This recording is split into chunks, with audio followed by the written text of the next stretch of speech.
is Wednesday, July 16th, 2 p.m.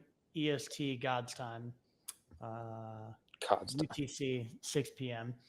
for those worldly listeners of ours.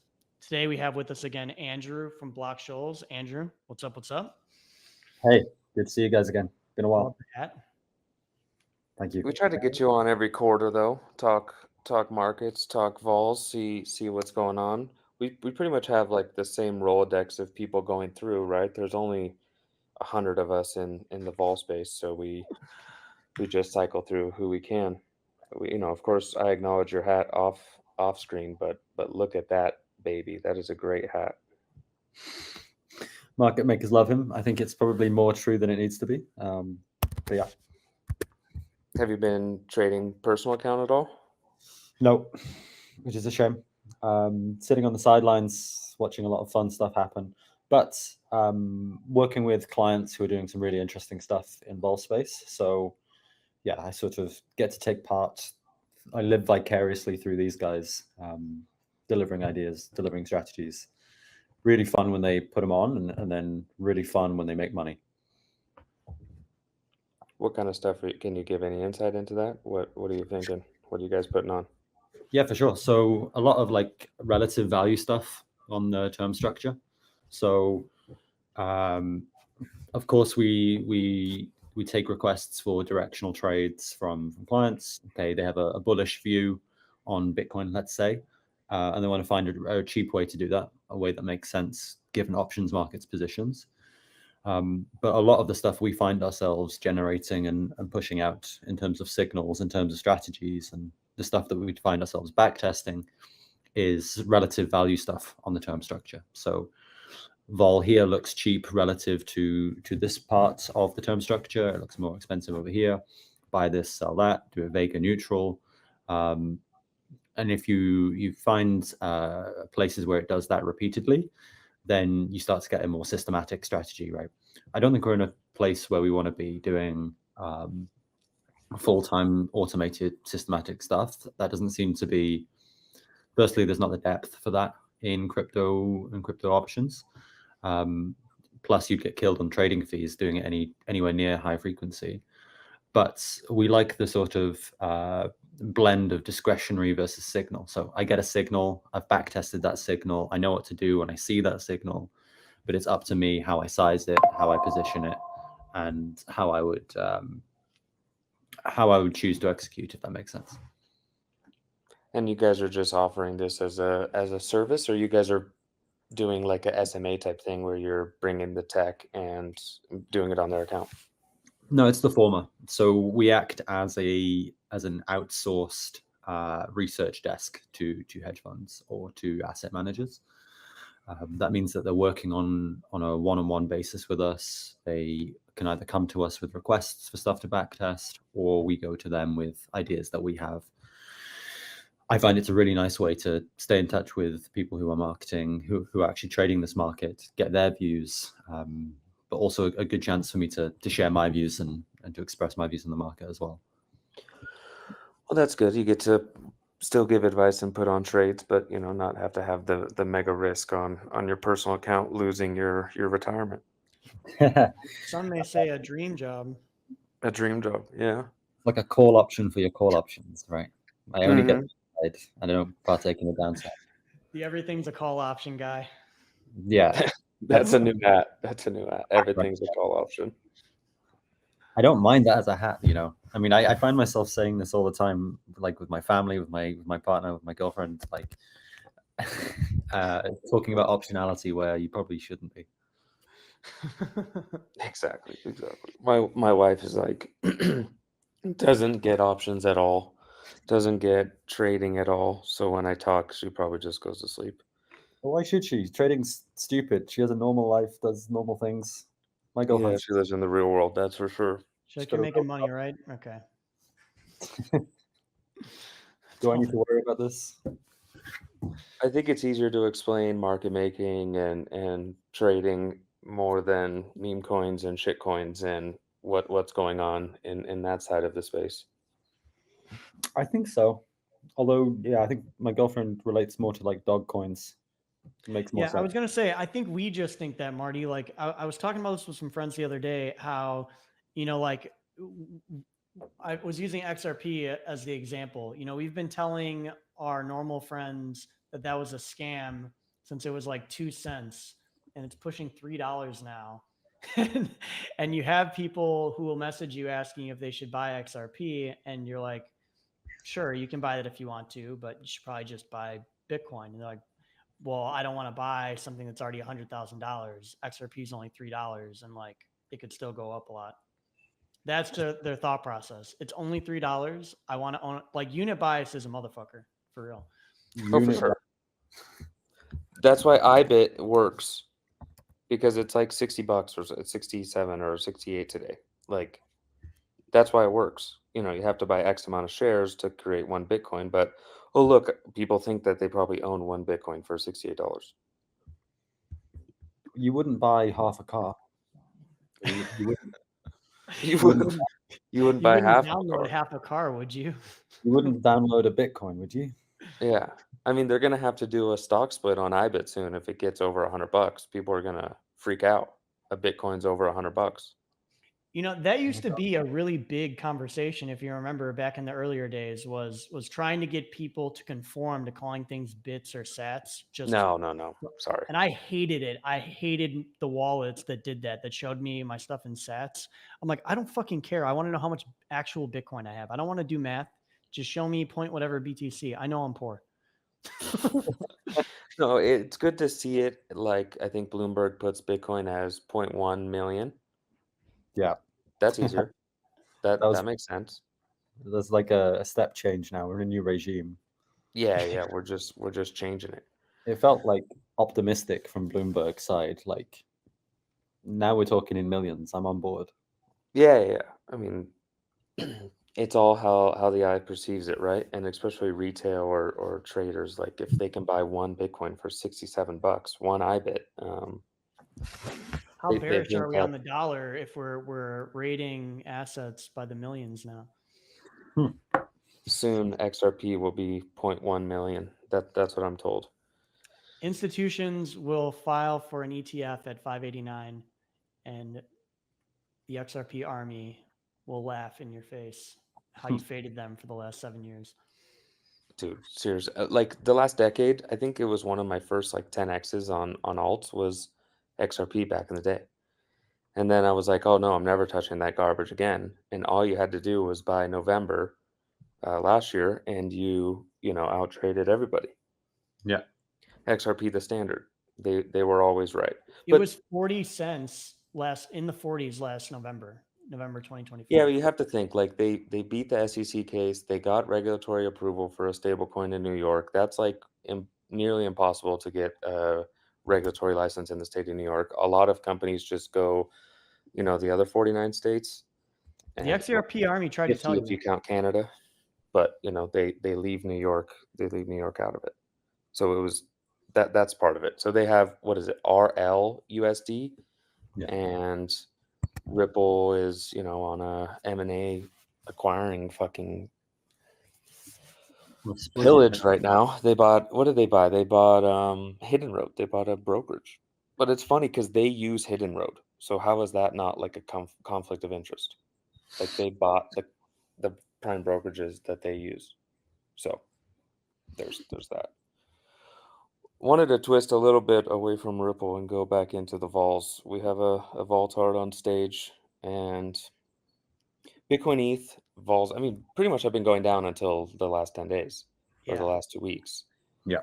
What kind of changed? I mean, we saw price up, vol down for months and months and months, and the slow grind up. Vols were in free fall. We're looking at devol here. And now in the last couple of weeks, that's still not great. Devol in the 40 handles, 6 months out is 45. January is 45.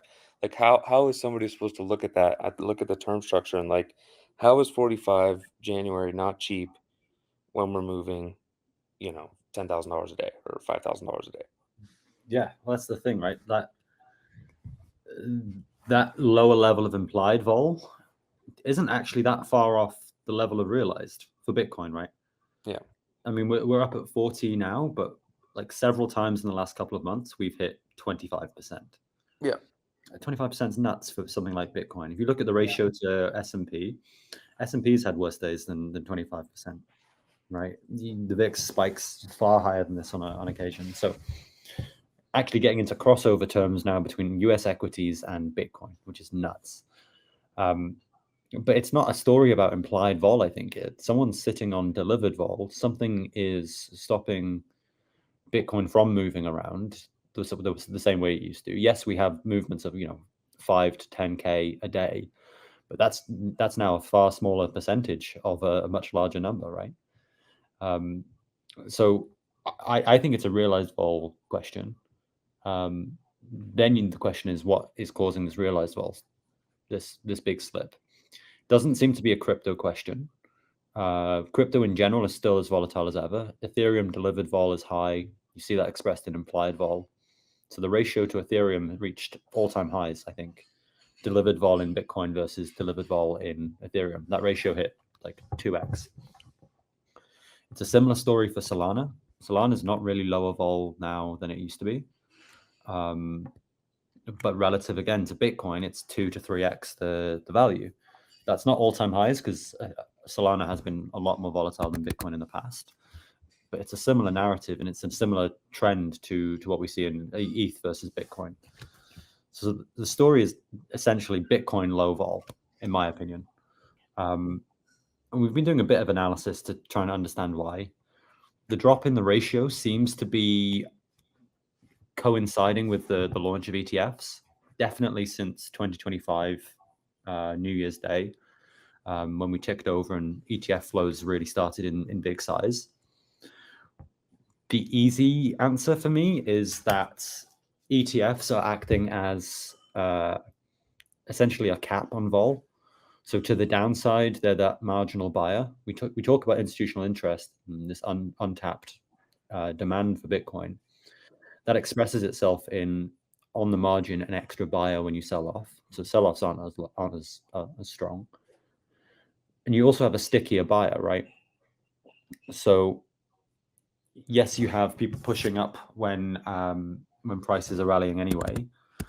But you have someone who's not going to be selling in every sell-off. You don't have someone who's levered to 100x, 1000x via IBIT shares, right? So we're looking for evidence in this in the size of returns, essentially. What we find is quite mixed. On the one hand, yes, you do have, the main conclusion is that, yes, we do see increased probability or increased frequency of small positive returns for Bitcoin since the launch of ETFs and since 2025. But in general, we see far lower probability or frequency of large returns in both directions. So volatility is low because volatility is low in both directions, but you now have a skew towards positive returns. Small positive returns, but you have a skew towards positive returns now. I don't know whether this continues. And the other question is, why do we not see the same in ETH, right? If ETH has ETFs, why are they not acting as a backstop to volatility in Ethereum? My guess is that ETFs just don't account for that much buying in ETH. And the data That's what I was going to say. I was like, let's go look at the total inflows of Bitcoin versus ETH. It's like ETH is 10% of the total inflows. Yeah. It's not anywhere near the sheer size of the Bitcoins. Grand was asking if you think that it had anything to do with miners selling calls, because everything they make, they just sell calls for. That's a good question. But why now? I would ask, right? What's changed from the past? I think miners have always been accused of selling calls and sitting on vols since the halving, potentially. Yeah. They have more reason to do that. They need an extra yield. But that's a potentially interesting question. I mean, where would you find evidence for something like this, apart from a big survey of miners and asking what they're doing? Grand, where are you usually checking your data on miner activity? Well, we talked to a few miners. They're looking at different yield strategies. Most of it is calls or different various structures. The structured product business in crypto really hasn't picked up. Like you're not seeing a lot of like super exotic stuff. You're seeing like even two prime. They just came out and got I think it's Mara put another Yep. couple Yeah. thousand Bitcoin in them, and Susquehanna Crypto put some cash equity value into them to get some equity. Um, they supposedly have like 1 point something billion AUM, and I know a couple guys that work there. And with all these miners and all the miners we're talking to, it's just super light structures, low payoff. If they can get, I don't know, 4 to 12% a year, that's like amazing. Especially in kind yield is insane. Like even if it's 4% in Bitcoin, like Bitcoin doesn't do anything. So if you can just do super low risk, no, maybe it's not selling calls, maybe it's selling different wings or different callers or different payoffs that they put on. Um, but it's just not outright calls anymore because shit's just pumping, right? People are just scared to sell outright calls or Yeah, go back test like selling 10 or 20 delta calls for the last 2 years. You made money, but like you had like 1 or 2 months there where you just got absolutely rinsed. Can't just do the same thing yeah, over and over again. um, you have to switch it up. But there's some big players now definitely dampening vol. I think vol will get more dampened as more and more structures come on. IBIT is 2 year options, 2 year out options, I think, and crypto's only one. So what happens? Crypto meaning like Deribit, OKX, Premia, Bybit. Every crypto exchange is 1 year options. What yeah, happens when we get 2 3 year options in the crypto space? And what happens when these larger institutions end up putting more and more exotic structures in the future? I'm surprised we haven't seen it now. We've seen a lot of companies come and go trying to either in DeFi or TradFi banks trying to sell crypto exotics, and it just isn't clicking like it does in TradFi. I don't know if you have any thoughts there, but from everything I've seen, it's just not as hot, or maybe it's too confusing, or maybe they can't get compliance to pass it. Um, I'm unsure of the My guess with no reason. knowledge would be liquidity and compliance. Like you don't want commingling of funds, and is there ample liquidity to pull off the strategy you're trying to pull, or I have a not the few. strategy you're trying to put? Sell them to TradFi. That's what he said about the They miners. try, like Signum Bank is a Swiss bank that has a offering. Uh, Amoeba, it used to be Seba Bank in Switzerland, has like a regulated offering. They just haven't seen the pickup that I thought that we would see by now. It's like all the big miners are just sitting on a bunch of Bitcoin and they're doing some yield strategies, but it's not like I'm not seeing like big institutions, or maybe just not the people I'm talking to are looking at these exotics, but it just seems like a different product offering, right? Like not even like principal protected notes. People are like, fuck that. We'll just put on basis. Yeah, Like we can just get 10%, or right, it's a little bit lower right now, but we can just get 8% on basis and have a very low risk trade. Why do we want to, move money around or get different compliance when we can just keep it in a PB or a brokerage and put these different simple basis strategies on? Like we tried to shop like an arbitrage one time, and this is when basis was like 20%, and people were like, sorry, like basis is 20%. Like, your strategy is amazing, it makes 25-30%, but like we can do this with yards of capital and have little to no downside risk. But now when basis is sitting at, a much lower, that kind of arbitrage becomes more and more attractive. We're seeing more nibbles on that kind of trade. yes, yeah. I see similar, but from a different perspective. So I find that a lot of our like ideal client profile at the moment are people who have made a little bit of money in either basis trade or funding rate arbs, but are trying to get into options now because they're looking for for somewhere where they have an edge, because they're finding that this space is just crowded, right? Funding Mhm. rates basis trades. Mhm. I've got a few thoughts on the mining question. It's a great opportunity for me to plug a project that BlockScholes work quite a lot with called Dolphin, decentralized protocol offering essentially hedging products for miners. So think binary options on Bitcoin difficulty. Super early stage, but I've had a great chance to sort of speak to a bunch of miners through this project, understand their hedging needs. I think Gran's right in maybe it's education. I think education both from the mining side, but also from TradFi side. There is a small supply of this kind of products from people like Saber, who are now Amoeba, who and Signum as well.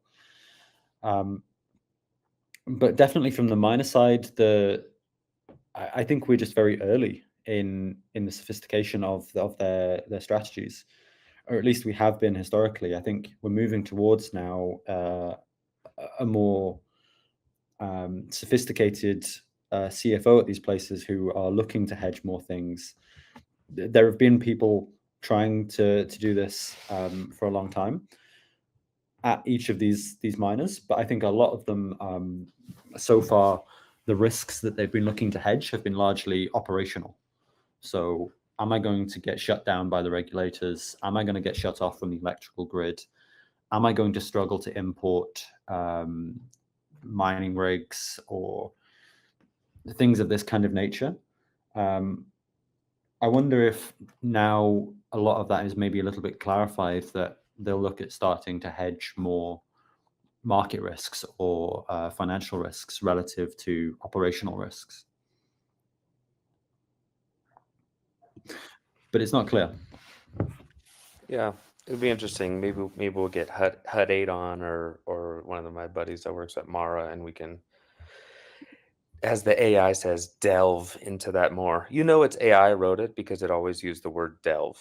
So yeah, if I No. read your docs and it says delve, it's definitely AI, 100%. See, I've had to retire. I always use the M dash. Oh yeah, you gotta get rid of that. I Yeah. can't do that anymore. I No, love no, you gotta just type in all lowercase or something. Like yeah, you gotta, make sure that people know that it was.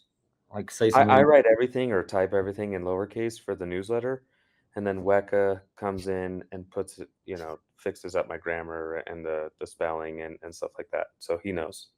He knows that it's true and from the heart. The last one I put out was like my views on the space as a whole, and I think we're seeing a run in ETH now, but it's always scary when ETH is running and Bitcoin's sitting still. You have any thoughts on the current ETH meta and Yeah, what the hell is happening? Front end's mega lifted. We're up, I don't know how much in the week. Enough. Enough, let's just say from July 1st, we're up 40%. Like what's changed? I know the US has some new regulations coming in, but to me it seems that the US is more just the Wild West again and not really coming out with like clear-cut guidelines and regulatory rules and things like that. It's just become like the Wild West, and you're seeing staking services, you're seeing meme coin launches, you're seeing all of this stuff, where before they were super super scared. yeah. Well, I think it's things like Ethereum layer twos that really stand to benefit long term from clarity of regulation. You can't build anything on Bitcoin for a reason. It's designed that way, which means that the benefit it feels from like increased regulation is quite limited. Something with a developer ecosystem, which developers now feel comfortable enough that it's not a career risk to start building on Ethereum, or things like Ethereum. I think recently what's changed is a big narrative about the killer use case of Ethereum. The US is really pushing for stablecoin adoption. And it seems like Ethereum stands to benefit from that the most, or at least is the first benefit of this, right? Most of the projects that are being built by TradFi institutions like JP Morgan, like SocGen, PayPal, all of these are being built on Ethereum or Ethereum layer 2s, at least to begin with. They're piloting there. And it seems to be the actual use case that's going to drive the sorts of transaction volumes that the network was preparing for in upgrades like Pectra and Denkun. So these upgrades made gas prices a hell of a lot cheaper. Firstly, because gas prices were ridiculously expensive. Yeah, that was insane. Hundreds of dollars to move a transaction. Yeah, like $70 to send $2 of ETH. And like, well, where does that go? Yeah, just use Swift. Oh, that's Ripple beta, no? Swift. Yeah. But what do you think about, like, we've been here for over a decade and we're just looking at ETH and crypto just becoming, or crypto as a whole just becoming the stablecoin network? Like, what else has been built so far that the world is using besides gambling and stablecoins? So far, very little. I think in the future it's going to be a little bit of gambling, but on more traditional assets. So RWAs? you tokenize dollars, and then you need something to buy with those tokenized dollars. So Song coins, Marty. What was that? Song coins are the new thing, Marty. Yeah. The new real world, the new real digital world asset. What is a song coin? It's like the NFT people realized that NFTs are tokens, after the end of last cycle. So now they are, instead of releasing music NFTs, they're releasing tokens tied to music. Cool. Okay. I mean, eventually it's all going to be tokenized, but it's going to be some, like, are they going to build it on a public blockchain? I guess let's go around that. Like, I'm all for that they're going to put stuff on chain, that it's going to be instant settlement, that's where the future's headed. All the kids have TikTok brain now. They're not going to wait T+2 days for settlement, but like, it's all going to be on private chains. You're not going to be able to just look at everything on a public chain. Oh yeah, me and you've talked about that plenty. Like I've always kind of laughed at this. I don't know, this like this turning of the nose to the idea of almost everything, or everything as in like all companies having like blockchains. And it's like every company has their own database right now, and a blockchain isn't some like magical thing. It's just a distributed Mythical. database. It's not So like magical, it's mythical. so like if you believe that we're continuing to move towards a full digital economy and digital world, then of course everything would be on chain. Like just because it's not on your chain doesn't mean it's not on chain. So I'm fully with you. There will be tons of private blockchains as well as more public blockchains to get created. But at least with the recent shift towards stablecoins, that has been happening on public ledgers. I think that is a big difference to the past. The reason why, Robinhood, like, taking a big step, right? Like they're a huge public company. They're building on Arbitrum, and then they're going to build their own chain. But what it seems like, and what I think I didn't misunderstand, is that they're still going to build that using Arbitrum stack. They're going to build an Orbit chain and spin off, Robinhood chain from there. So all of that, is in the public view on a public database, on a public blockchain. And I think you'll see more companies do that, but that's not to say that there won't be companies that want to keep their data private, like banks or other financial institutions that are going to have their own private blockchains. Grand has a question. Since you're the data guy, who has a free database filled with trade data? I know that Deribit, you can pull all of the historical data for free.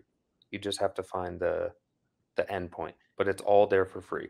It's not who has a free database. It's who's going to sort and index that data for you to give you the data out of the database you want. That's where you need to ask. ChatGPT, bro. AI, bro. It never makes mistakes, dude. It's perfect. I think even Deribit doesn't give you historical. So we have some issues. If we miss data, then it's a real struggle to get it back. Like if we don't listen to it live when it's being streamed, it's a real struggle. There are places that can give you it historically, but yeah, You gotta pay. you gotta pay, right? Like it's expensive. It's expensive to store this stuff in AWS or on the cloud. It's expensive to listen to it, to index it, like you said. Yeah. Nobody's giving out free data, but you can pull it yourself for free. You just have to work on the storage, either AWS or Redis or something like this. Yeah, took Grant 2 weeks to get historical data from Deribit. Yeah. It's better pulled live and then keeping what you actually need and sorting how you want to sort it. Andrew, you want to go in kind of what you guys do besides helping hedge funds and more on your data side? Yeah, And absolutely. maybe Grant can get some stuff from you guys. He said, "Please sort a fellow Brit out." Yeah, you guys are fucking neighbors. I Nathan. met Grant a couple weeks ago and we had a nice dinner. So I Oh, vouch nice. for Grant. This was in France. Yep. Nice. Okay. I'm disappointed I wasn't invited. Maybe next time. We Yeah. can get Yeah. some- I think he flew over, stayed the weekend, and then went Very back. nice. This was in Paris. Yeah. Okay. You like the Europeans now, or In the summer, they're nice. they're not nice in the summer? It's the weather like confusing you. Yeah, that like everybody's smiling because it's sunny, but like in the winter, they're fucking rude. Everybody's rude as fuck. Yeah. I mean, it's horrible here in the winter. But yeah, I'm getting sidetracked. Yeah, we do data. So more than just like historical trade data, stuff that you can read on screen from order books, that kind of thing. What we specialize in is derived data. So for volatility, that means similar to what you see shared on screen at the moment, but I would say a bit better. But I'm paid to say that. We calibrate volatility surfaces from options prices, and we spit those back out to a whole bunch of other people. We did this a little bit differently to some other data providers. The others who, Glassnode or Kaiko or these kind of guys, what they do is they pull a lot of data, and their real edge is just completeness. Essentially, if you need something, there's a small version of that there offered in their offering, right? So instead of going that sort of mile wide and an inch deep, we went inch wide and a mile deep, essentially really focusing on high quality option stuff. So this is proprietary cleaning processes for volatility surfaces, removing arbitrage, a lot of data smoothing, a lot of really taking what is kind of shitty crypto data and making it robust enough that you can rely on it. And it took us a long time to do, right? This kind of stuff is not easy. We've been building it with the guys that were building it at Bloomberg before. We've got guys, ex-Goldman guys who have built these kind of services before. But we're really like focused on options. But since then, we've been building out our other data offerings. So we do a lot of perp stuff. We do a lot of spot indices, a lot of this kind of stuff. Usual delivery, take it as an API, that kind of thing, rather than just emailing CSVs on a daily basis, which is historically not a very easy way to integrate with other people's systems. But what we do is, in research at least, is we build on top of that data. So I wouldn't be able to do what I do without a reliable vol surface to price options and to calculate Greeks and to make decisions in this way. We also do a little bit of problem solving for clients. So if someone comes to us with an interesting problem in derivatives, then we're able to use our expertise to put that together and solve that problem. So maybe it's optimizing spread, or maybe it's finding a clever way to put on some exposure, or maybe it's an easier way to build a margining system. All of that built off of this kernel of data that we pull. I know you guys do a free research. we just shared your Telegram. I don't think people knew that you had a free Telegram, that you put out a daily bulletin with everything. So we shared that. Yeah. You guys have a free version. You guys have a paid version of the research. I know that you guys do like institutional level data. I know that you guys are working with Premia for their new offering and Kyan V4.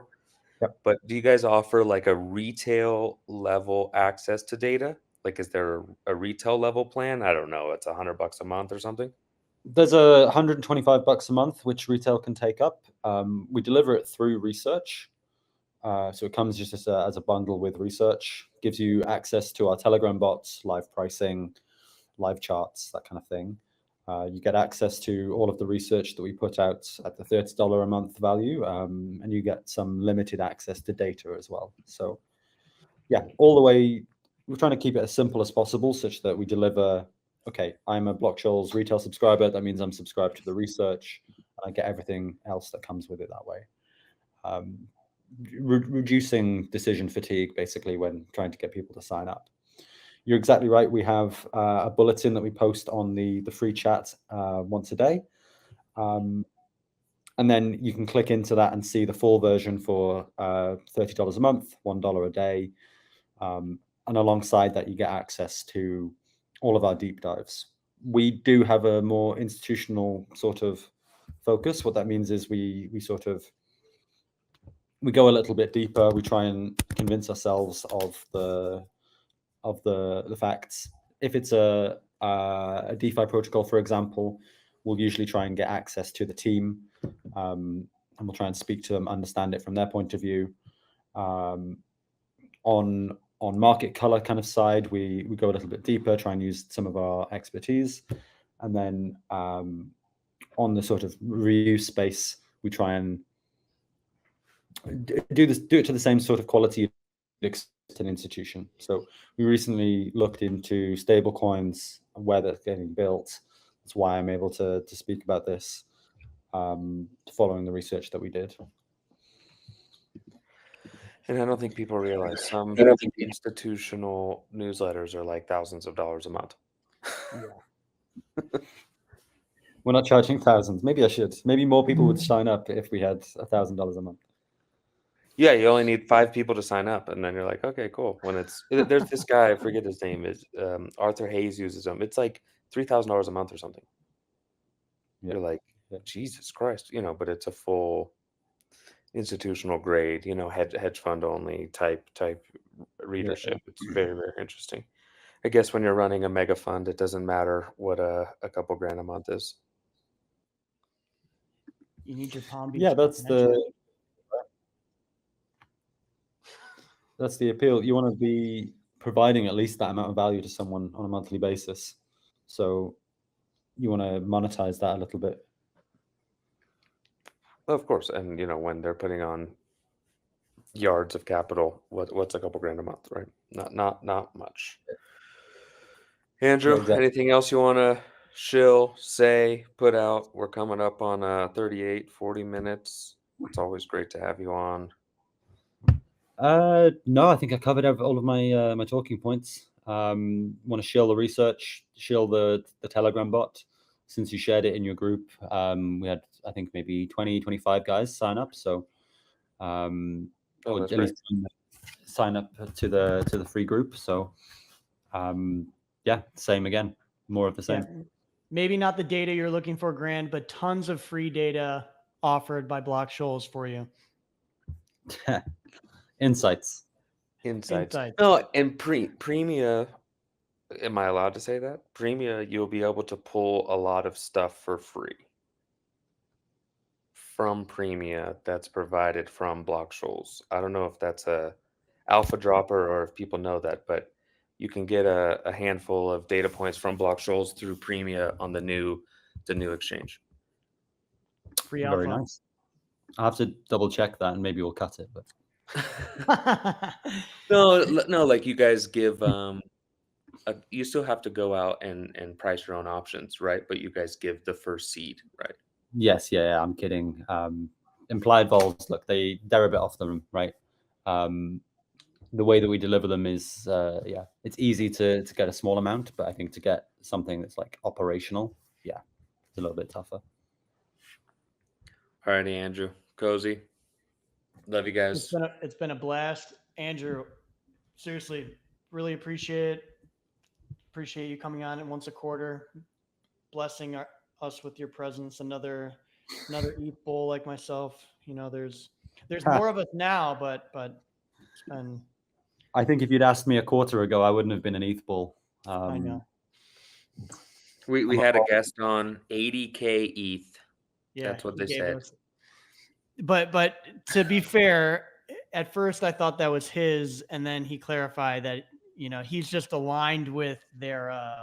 It was from ETH Realized. ETH Yeah. Realized or ETH Realized, I forget the name of it, but it was their institutional paper, and they put out 80K ETH topside. So Over what horizon? what was that? Over what horizon are they getting? Oh, just a forever. If it never hits, it hasn't hit yet. We can just keep pushing.